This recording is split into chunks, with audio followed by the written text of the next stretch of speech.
Very good evening, my dear viewers on Aspire 32. Today it's a great pleasure that we have Dr. Harshad Gorpade, who has a lot of experience in orthodontics, and it's a pleasure to have you on Aspire 32, sir, because when I saw your CV and resume, you have achieved so much since your BDS and MDS orthodontics. Sir is currently in Bahrain, and he has 6.5 year experience of working in Maldives. He is also board certified orthodontist at say so many places, and even has many certifications from various places like Australia, US. Sir is accepted our invite to speak about the process of Ministry of Health of examination so that it can help everyone. Welcome to Aspire 32, sir. Yeah, thank you, Dr. Suresh. That was a wonderful explanation, introduction. Thank you. Great to be here on your platform. Thank you, sir. So obviously, I want to know more about it, but I know that today we'll be covering only one part, and that is about the MOH. Can you tell me what exactly this MOH means? Because there is so much of confusion that there is something called as DHA, there is hard, and there is MOH. What exactly is the difference? As it was discussed by Dr. Indralin in your previous videos, basically who spoke about DHA. UAE has different boards. One is DHA, which is primarily for Dubai. The other one is HAD, which is for Abu Dhabi. And third one is MOH. MOH basically covers the remaining Emirates. That is Sharjah, Fujairah, Ajman, Umm Quay, Ras Al Khaimah. So these areas come under MOH region. So they have a separate examination, which is different from DHA and HAD, because DHA and HAD, they only have prometric, whereas MOH has two parts examination. One is a theory, another one is a practical, which is a Viva OC. So this exam, what exactly is the procedure, sir, to appear for this exam? If you can briefly explain it to our viewers. Sure. Basically, just like DH and HAD, here also there is an application procedure. You have to go to the MOH website of UAE, then register. Once you register, you have a username and a password. After that, you will have to fill up the form. Once you fill up the form, then you have to do data flow side by side, because data flow is mandatory for all the procedures, whatever we do in the Middle East. Once the data flow is done, you will get a link. They will send you a link. Then you have to again go to that link and follow the instructions. Once this application is successful, then they will tell the candidate to appear for the prometric exam. Prometric exam is a theory exam, which is basic exam. I mean, I could say it is just basic orthodontics. It covers around 70 questions.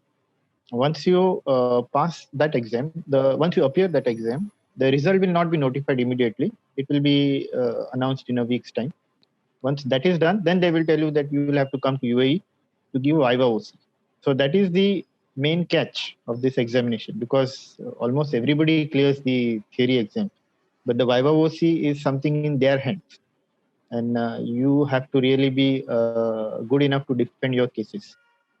So this, what the Viva you are saying, it is specifically for orthodontics, or do you have any idea that all the specialities they do ask you for an Viva exam after your theory exam you have cleared? No, as far as I know, for orthodontics, there is definitely a Viva, which is an interview, which is like one-on-one. There are about minimum two examiners, sometimes three. So what they do is, once you have passed your theory, you have to come with that paper, and they will ask you to give a date. Once a date is finalized and a specific time and a specific venue in UAE, the candidate has to come to UAE in a particular center, exam center, and there they will initially give you one case with some records, like for instance, study model, OPG, lateral SEP, and they will give you around 45 minutes to 1 hour to present that case. So you have to basically jot down the points, write your findings, diagnosis, treatment plan, and be ready with your case. Once this is done, you go and hand over the case to the examiners. Then they will take some 5 to 10 minutes. Then they'll start calling the candidates. Once you go there, you have to first defend this case as to why you have said this is a treatment plan and how it is. So the questions will be surrounding that case. Once that is done, then they will give you 2 or 3 unseen cases. like from their kit. So they'll just show you some photographs, some study models, OPG. They'll ask you the diagnosis, the treatment plan. So I basically feel that that is a tough part, because that discussion goes for about 1.5 hours. So 1.5 hour plus this 45. So it's almost 2.5 hours exam, the practical part, where I feel the pass rate is not as high as it is for the theory exam. Theory exam, I'm sure almost more than 90% of them will clear. But the practical component, sometimes people do fail, and they have to again appear for the practical part. Sir, you mentioned about the data flow, and in our last podcast, we did not cover it much. What exactly is that data flow consist of? Basically, data flow is nothing but it is verification of your documents, verification of your education documents, work experience, license, good standing certificate. So these are the main 4 or 5 documents which they verify, along with your passport size photograph, which is your NID passport copy. So basically, data flow takes about 1.5 months, because that is a bit time-consuming process. But sometimes you are allowed to give the exam when your data flow has been done side by side. So you don't have to wait for the data flow. That is a good part which the ministry has allowed the candidate to appear for the exam. And since you cleared this exam, but I want to know, why did you decide? Because I see when I go through your CV, I realize that you have a vast experience. You have worked in India, then you have worked in Maldives, then you are in Bahrain. Like, why did you decide that you want to go to Bahrain to work? Why? Why? What was the reason, or what are the some positive sides which you can inform our viewers on Aspire 32? Yeah, basically, just to have a wider exposure. And I also wanted to keep my options open, because having a license of Middle East is always a benefit, because the opportunities are endless. Moreover, income is tax free, and you have more things to do. I mean, the competition is also fair, and things are regulated. There is no shortcut, as we see in some other places. So that was one reason. And I also always wanted to have, as I said, keep my options open for better prospects. You have to apply for all this exam process, and did you do it on your own, or did you have someone to guide you, or did you apply through consultancy? I have heard that there are certain students who do take help of consultancies and agencies. But to be honest with you, this process here with UAE is quite systematic, and you only have to follow their regulations and rules. Everything is quite clear on the website also. And first and foremost, once you go through that PQR, that is professional regulations requirements, then you know, I mean, whether you are eligible to appear for the exam or no. So once you know that, then you have to just follow it step by step. And it takes around 2 to 3 months for the whole process. So it doesn't Okay. happen immediately. And I would also request, before filling that form, you should have all these documents ready. As I said, the educational document, work experience, license. The license and work experience should mention the same designation. Otherwise, sometimes they reject the application. Like, for instance, I'll give you a small example. If the license says orthodontist, and if your work experience says dental specialist, they will reject the application, because they feel that license is saying orthodontist, but your work experience is not saying you're an orthodontist. So this may be a very small thing, but many a times this creates an impression to them that your work experience designation and your license designation doesn't match. So even if sometimes some hospitals, they give as dental specialist, they have to mention orthodontist or dental specialist orthodontics. So these are small things which can help candidates to improve their chances of application being approved. Secondly, your good standing, which is very important. Good standing has to be less than 3 months validity when you are applying. So it's only once you get your good standing and all these documents ready, I think you should go and fill the application at once. Well, you mentioned that there are two exams. One is theoretical, and the second being the practical exam. How do you think the student should prepare for this? I know you will be speaking more about the orthodontic exam, but how do you prepare for this theoretical exam, sir? Is it easier to answer just because you have clinical experience, or do you recommend them to read some books before they appear for this exam? Yeah, as I mentioned, the theory exam is basically on basics in orthodontics. For instance, I'm talking about orthodontics. So first and foremost, I would recommend William Profit, Orthodontics by William Profit, which is the normal textbook, which is followed by all the PGs. So that has to be read. And besides that, there are any MCQ in orthodontics, even Pulse, series of Pulse questions. So these 2-3 books are more than enough. And if at all the person still wants to, read more, I would advise him that they should read some articles, some journals, upcoming journals, which will help him in the clinical part, in the Viva OC. So how do you advise the students to prepare for this practical part of the examination? Is it that you have read the theory and that article, is that sufficient, or should they practice some cases? I also know that you have certification from many royal colleges. Do you think the Viva, the interview is quite similar to that? Is there any resemblance, or what is the best way to prepare for this exam? Yeah, I mean, I feel the format has to be the same, whether it is the Royal College thing or the normal exam, the MDS examination. It is almost the same because the practical exam is based on the theory part. When a case is given, the first and foremost we see is we have to note down the findings of a case. Once we know the findings, we come to a provisional diagnosis and a diagnosis. Two things have to be kept in mind. After that, when you're writing a diagnosis, the thing has there should be one particular thing which should be in your mind. Why are you saying this diagnosis? What would be the questions asked? So once you are ready with those question and answers, it helps you in the exam when you're writing a diagnosis. And after that, what is your treatment plan? Whether it's an extraction case, non-extraction case, surgical case, these things should be written properly or should be at least noted down in your mind. And basically, this exam is about defending your points. Why you say this? Why you say such and such thing? Why you have said this modality, or why you want to use this appliance, or why do you want to use this biomechanics? So whatever you're writing, it should be evidence based. There should be some evidence that you have mentioned this biomechanic or this particular type of technique to move this tooth. So if you're clear about it, and I'm sure it is easy to pass. But sometimes what happens, many a times we make a mistake that we write a particular thing in a haste, and then when we actually discuss with the examiners, we are not able to prove our point. That is how many students fail. And you said the chances of failure is definitely there in this interview. Yeah. Yes, the chances of failing in this practical aspect is more than the theory aspect, because majority of the times, as I said, more than 90% will pass the theory in the first attempt. But the clinical part, you have to really prepare well and go. And plus, it also depends on that day, your luck. The examiner might be in a good mood, so he might just excuse some of your mistakes.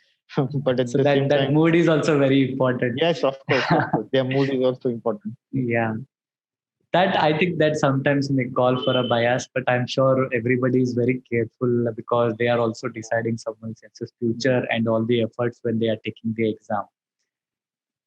Once you finish this exam, sir, how are the practitioners should go ahead looking for the job? Because even I have cleared my DHA exam, but although many people told me that you end up getting jobs easily, but I have also mentioned in the podcast last time, because I had a very less responses. Nobody even replies, and maybe it is specific to one branch or something. But I do have good resume, but I'm sure orthodontics has maybe better prospects in the UAE.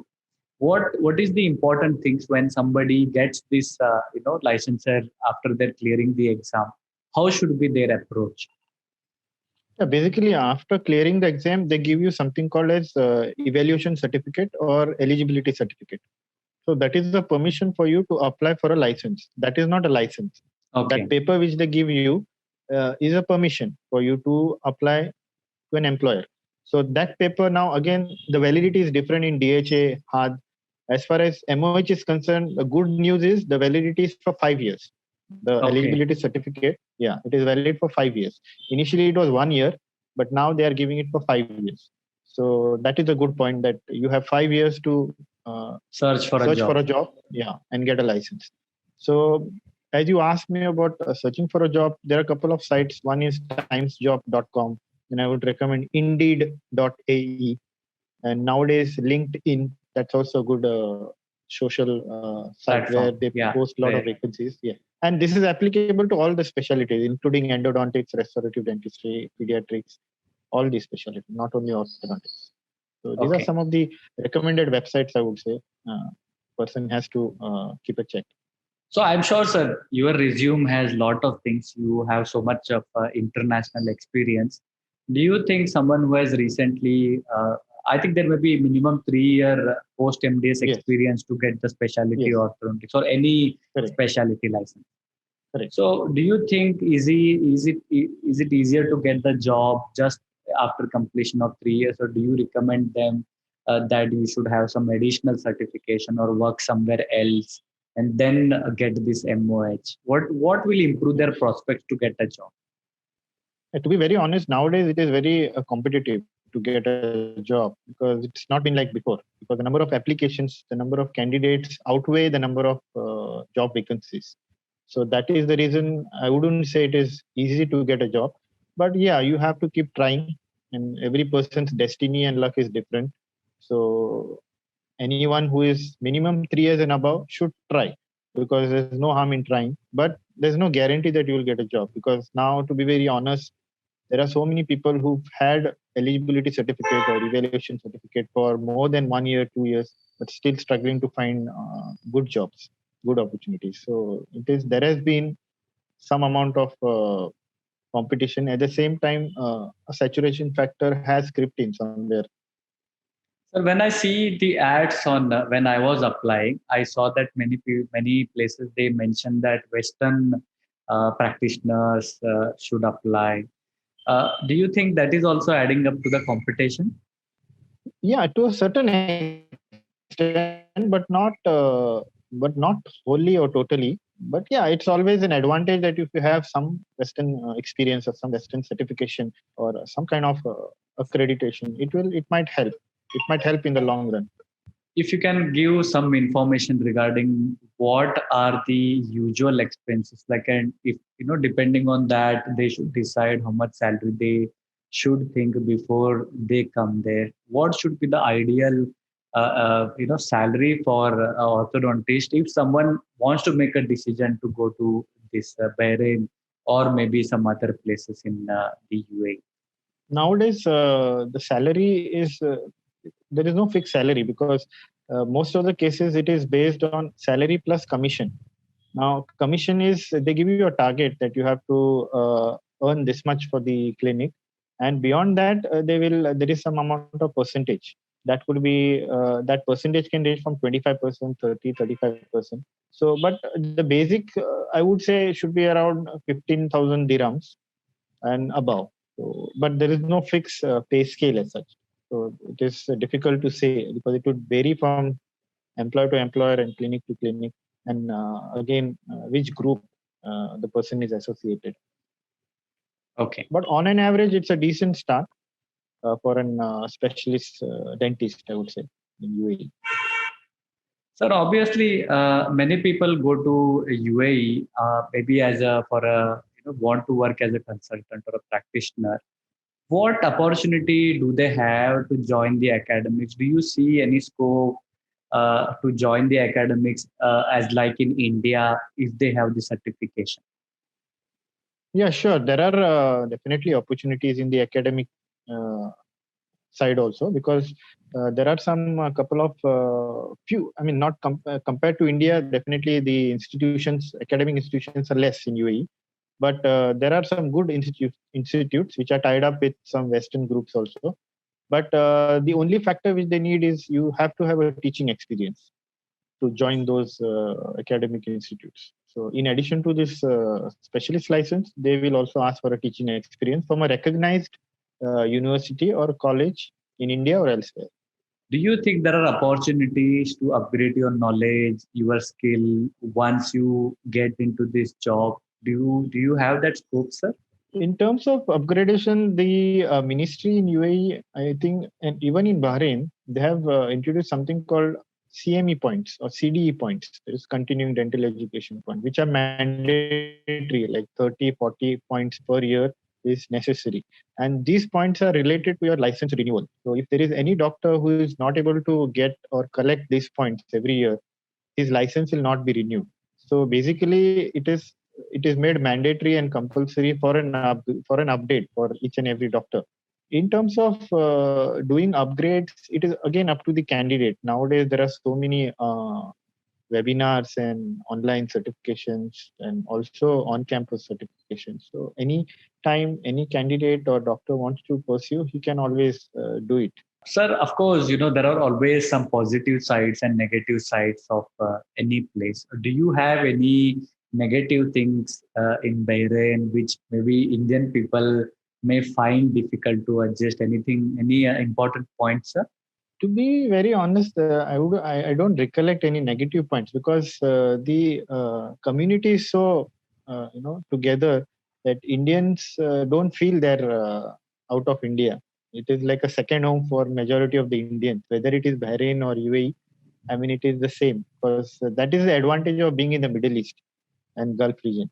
So even the food, the custom, festivals, all types of festivals are celebrated here in this part of the world. So basically, most of the Indians don't miss being away from India. So that's an advantage. Okay. As of negative points, I wouldn't say there is any negative point, except for some fines which are introduced for the wrongdoing. But then again, at the end of the day, it is for the betterment of the community and society.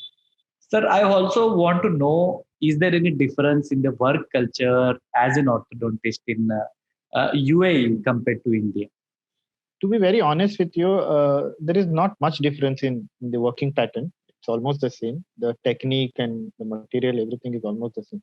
The only difference, a small difference, which I feel is over here we have been told to keep records, medical records of every patient, because these medical records are important for the hospital, for the doctor, for the patient, and it is also important for the ministry because there is sudden inspection which happens. So that time we have to be ready with the patient's record if they ask us. So, what is your last message to the practitioners who think of coming to Bahrain? Because I'm sure now, because of the COVID, things may have been slightly difficult. And as you already mentioned, the competition is already set in. What is your message to people who are applying for the MOE? Yeah, I mean, I would always recommend them never give up on anything, and there would be many people who would discourage you from doing a particular thing, and I too was discouraged by many people during my time, and but you have to take criticism as a mode of getting more Out press of that it. I'm going to do it, I'm going to achieve it, because without criticism it is difficult for anyone to succeed. The amount of determination doesn't come sometimes, so you need that amount of criticism also, that which will propel you to succeed in times of need. So I would advise all the students to keep trying and keep your options open, and it's always better to have a overseas experience once in a while, because everybody, being an Indian, you are going to work in India, you are going to practice in India. It's always better you experience another culture and get to meet new people, interact with them. And as they say, UAE or Dubai, it's a gateway to the world. So that's why people all over the world come to UAE and the Middle East. So I would definitely recommend all the budding specialists to give a try. It is definitely worth it once in a while. Those are amazing words, sir, and I'm sure those positive words are coming from you because you have so much of experience and so much of achievements in your life. I want to thank you once again, and I hope to make many more podcasts because I know you have so many other additional certifications and degrees, and you also worked in Maldives. Thank you for coming on Aspire 32, and I look forward to have a few more podcasts with you so that our viewers on Aspire 32 definitely benefit from your experience. Thank you, Dr. Suresh Shenvi. Thanks for giving me the opportunity. And this is a wonderful platform for every healthcare professional, especially associated with dentistry, to get to know information about certain things which many people are not aware. And there is clarity of thought here. I mean, it's the informal discussion happening. And it is really a wonderful idea and a great gesture started by you, Dr. Shenvi. Thank you so Thank you much. once again. Thank you. Thank you.